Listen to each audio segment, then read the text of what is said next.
Hello, my name is Ramashban. I'm from grade 8, Dyako Educational Compound. Today, me and my friends will be talking about the Epic of Gilgamish. Hello guys, my name is Abdullah from grade 8. Hey guys, I'm Abdul from grade 8. Now I'm going to introduce the Epic of Gilgamish. Mesopotamia heroes, numerous tales in the Akkadian language have been told about Gilgamesh, and the whole collection has been described by the Odyssey. Odysseus is the king who did not want to die.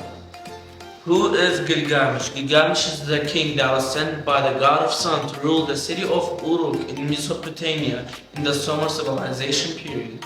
Part of a god and part of a man without any friends, which he lives alonely to be grown cruel and bitter. He wanted to be remembered by his people forever, so that he gave the orders to build a very great massive wall around the city of Uruk. People started crying for mercy because they were building this wall restless, and the food became No so one could rare. argue with Gilgamesh. He was so powerful and he held the heart with no mercy.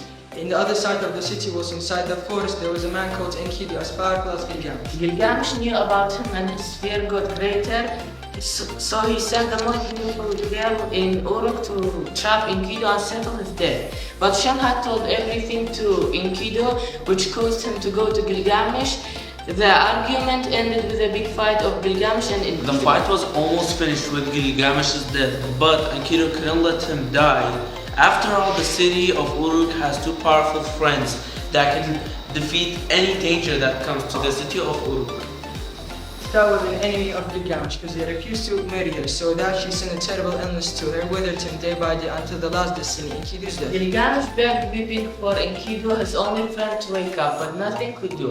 At the end, Gilgamesh went searching for mortality. Thanks for listening.